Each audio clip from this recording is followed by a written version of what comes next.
অভিনেতা ইয়াশ রোহান সম্প্রতি একটা ছবি পোস্ট করেছিলেন, পূজার শুভেচ্ছা দিয়ে জানিয়েছিলেন সবাইকে।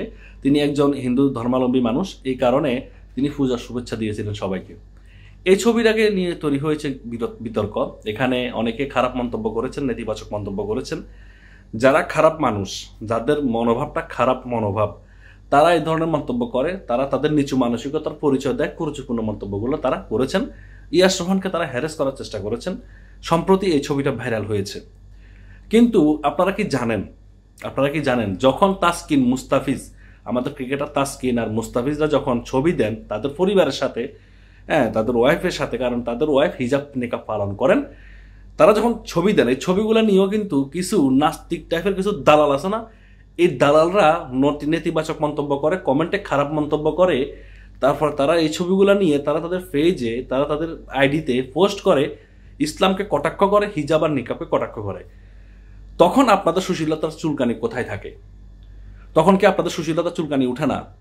যারা আজকে ইয়াশ রোহানকে যারা হ্যারেস করেছে, আপনারা প্রতিবাদ করছেন। তাসকিন, মুস্তাফিজদেরকে যখন হ্যারেস করা হয়, যখন তাদের হিজাব নিকাব পরনেওয়ালা স্ত্রীদেরকে নিয়ে কটাক্ষ করা হয়, হিজাবকে কটাক্ষ করা হয়, তখন আপনাদের সুশীলতার চুলকানি থাকে কোথায়? তখন হারায় যায়? তখন কি আপনারা হিজরা হয়ে যান? হ্যাঁ, তাসকিন, মুস্তাফিজদের ওয়াইফ যদি হিজাব নিকাব করে হ্যারেজ হইতে পারে, তো ইয়াশ রোহানকেও আপনার হ্যারেজের শিকার হতে হচ্ছে। এটা বাংলাদেশ, এখানে সবার মতামত প্রকাশ করার স্বাধীনতা রয়েছে। এখানে ভালো খারাপ সব ধরনের মনোভাব থাকে, ভালো খারাপ ধরনের লোক থাকে। যারা নিচু মানসিকতা, তারা সবসময় তাদের নিচু মানসিকতার প্রমাণ দেয় কমেন্টের ভিতরে। এটা সবাইকে মেনে নিতে হবে। ইয়াশ রোহানের বেলা আপনারা ভাইরাল করতে পারলেন। তাসকিন, মুস্তাফিজদের বেলায় যখন তারা কটাক্ষের শিকার হয়, যখন হিজাব নিকাব নিয়ে কটাক্ষের শিকার হয় তাদের স্ত্রীরা, তখন আপনাদের সুশীলতা চুলকানি কোথায় থাকে? তখন আপনাদের ভাইরালতা কোথায় থাকে? তখন ওই সকল লোকদেরকে আপনারা ভাইরাল করতে পারেন না? ইয়াশ রোহানের বেলায় কমেন্টগুলো আপনারা ভাইরাল করছেন।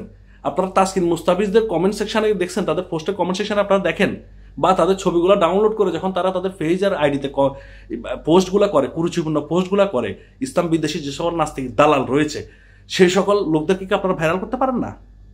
সেগুলো আপনাদের চোখে আসে না? ইয়াশ রোহানের বেলা আপনাদের চোখে আসলো। শুনেন, সুশীলতা বাদ দেন। এখানে সোশ্যাল প্ল্যাটফর্ম সবাই এখানে মতামত প্রকাশ করে। যারা কুরুচিপূর্ণ লোক, নিচু মানসিকতার লোক, তারা এরকম সবসময় এরকম কমেন্টস করবেই। বাংলাদেশ একটা সাম্প্রদায়িক সম্প্রীতির দেশ। এখানে সাম্প্রদায়িক সম্প্রীতি নষ্ট করার জন্য এখানে সবসময় আপনার একটা ভেজাল লাগানোর জন্য আছে, কুচক্রি মহল আছে, তারা তাদের ফায়দা লোটানোর জন্য এরকম করে থাকে।